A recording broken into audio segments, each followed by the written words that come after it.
자, 호남의 지지율 왜 급락하고 있는지 한번 볼까요? 예, 정당 지지도. 이번에는 갤럽 여론조사입니다. 2월 넷째 주에 67에서 민주당이 53으로 14%포인트가 떨어졌고요. 대신에 국민의힘은 그대로 9입니다. 무당층이 10에서 26으로 올라갔습니다. 장 변호사님, 보실 때 호남이 왜 이렇게 빠졌다고 생각하세요? 아무래도 이제 호남 지역이라고 한다면 또 민주당의 전통적인 지지세가 있는 지역이라고 할 수 있습니다. 그곳에서 지금 민주당의 지지도 포인트는 굉장히 많이 빠지고 또 그만큼 무당층이 올라간 것으로 볼 수 있는 지금 그런 그래프라고 할 수 있을 텐데요. 결국에는 지지층에 어느 정도 이탈이 있는 것은 분명해 보입니다. 이런 부분, 특히 이제 앞서 우리가 소개해드렸던 갤럽 조사라든지 여러 가지 여론조사 지표들을 사실 민주당에서는 그리고 민주당 지도부도 이 부분은 겸허히 바라보면서 선거 전략을 세워야 된다라는 생각 드는데요. 아무래도 민주당이 여러 공천 과정에서 상대적으로 시끄럽다라는 평가도 받고 있고 여러 또 갈등이라든지 분열의 양상 또는 탈당을 하시는 의원님들의 목소리가 나오면서 지지층들이 약간의 이탈하는 모습 또는 실망하는 모습을 보여주시는 것으로 생각하고 있습니다. 그러나 앞서에도 말씀드렸지만 이런 공천 과정은 또 혁신 공천의 과정에 있기 때문에 지도부로서는 원칙을 가지고 이 공천을 또 신속하게 그리고 최대한 갈등 없이 마무리를 해야 된다라고 생각이 들고요. 이 공천 과정이 끝나고 난다라고 한다면 확정된 공천 명단을 들고 국민들께 그리고 당원들께 설명을 드려야 된다고 합니다.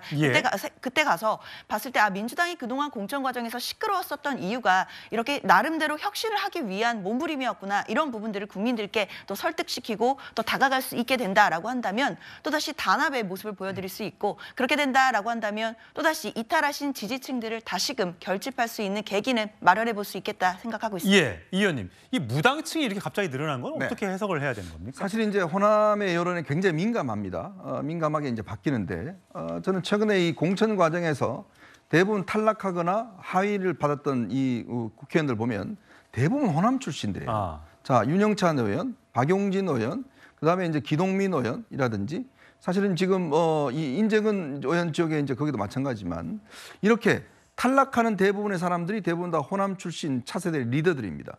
자, 이런 이야기 있는데다가 거기다가 또 무슨 문제가 있냐면 지금 이제 인재근 의원인 도봉갑 같은 경우에 그 인재근 의원이 이제 불출마를 선언했지 않습니까?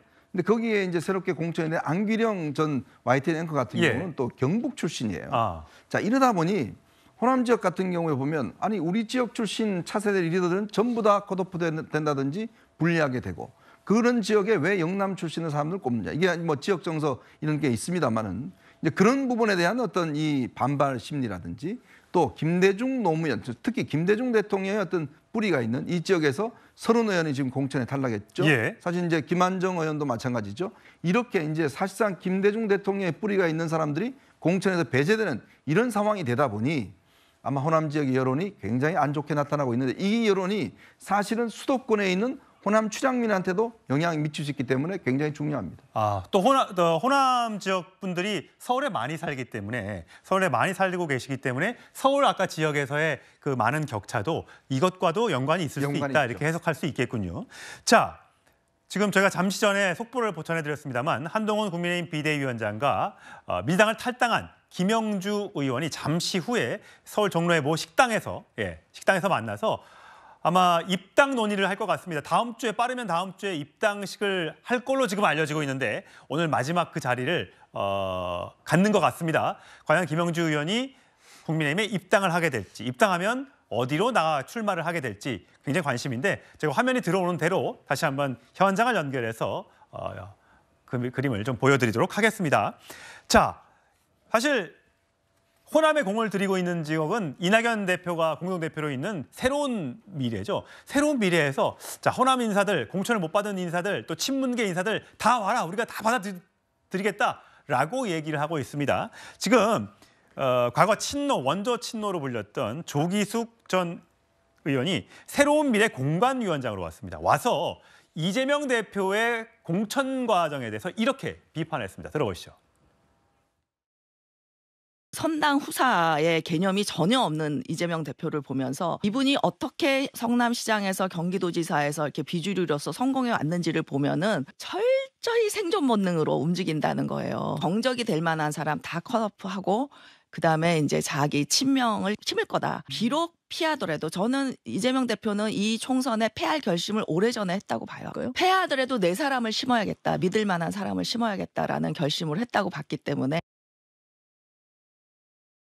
예, 노주필님. 이 보면 공천 과정의 평가가 아마 아까 여론조사 지지율로 나타난 것 같은데 민주당은 잘한다가 31, 못한다가 56, 국민의힘은 잘한다 44, 못한다 42. 아마 이런 등등의 공천 과정에서의 불협화음 때문에 민주당의 지지율이 뭐 일시적으로 하락하고 있는 것 같은데 지금 조금 전에 조기숙 공관위원장이 했던 얘기 혹시 동의하세요? 왜냐하면 패할 결심을 했다? 민주당 이재명 대표가 만약에 선거에서 지면 본인이 나중에 뭐 당대표를 다시 나오든 아니면 나중에 대선에 다시 도전하기에 굉장히 어렵게 되는 거 아니에요? 그래서 그 부분은 좀 동의하기 어렵습니다.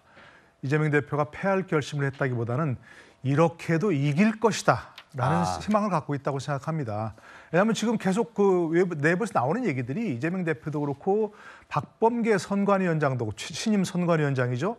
선관위원장도 뭐라 그러냐면 이 공천 갈등 과정을 거치고 나면 결국은 또 선거 국면으로 들어가면 자신들이 얼마나 공천을 잘했는가를 국민들께서 평가하실 것이다라고 얘기하고 있거든요. 네. 저는 그래서 이른바 요즘 그 아이들이 얘기한 대로 그 내부에서는 이재명 대표를 비롯한 지도부는 이른바 희망 회로를 돌리고 있다고 생각합니다. 예. 이렇게도 우리는 훨씬 더 잘한다고 이길 것이다라는 그런 생각을 하고 있지. 설마 이렇게 해서 저도 상관없다.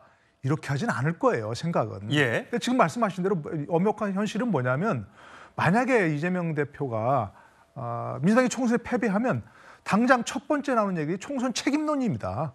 오늘 대표도 대표직도 유지 못하고 다음 전당대회를 또 금방 하더라도 새로운 대표가 되지도 못할 그런 가능성도 높고요.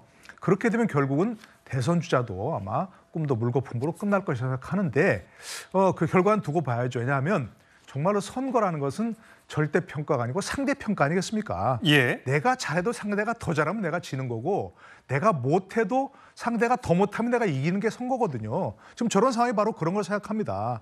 한동훈 그 비대위원장이 물론 뭐 본인은 잘하고 있다고 하고 있고 잡음 없는 공천이라고 지금 평가를 받고 있고 하지만 과거 그 기준으로 생각하면 썩 그렇게 뭐 정말 정말 저걸 보면 공천 참 멋있다. 예. 이렇게 하는 그런 거는 아니거든요. 예. 그런데 상대적으로 민주당이 너무 지금 시끄럽고 그야말로 그 공천에서 혁신이라고 얘기하지만 혁신이라고 쓰고 저건 그야말로 비명 행사라는 있고 읽히기 때문에 저렇게 너무 잘 못하고 있는 점 때문에 국민의힘이 상대적으로 좀 우월해 보이는 거거든요. 예. 평가도 마찬가지고요. 그렇기 때문에 아직은 최종 평가 국민들께서 양당의 공천 결과를 놓고 채점지에다가 채점을 할 시간은 좀 남아있기 때문에 국민의힘도 그렇고 민주당도 그렇고 마지막까지 최선을 다해야 한다. 그리고 민주당이 설마 지금 패할 결심을 하고 있다. 이렇게 생각할 수는 없다. 이거 생각합니다. 예. 공천 작업 끝날 때까지 끝난 게 아닙니다. 아직까지 3분의 1 정도의 작업이 더 남아 있습니다.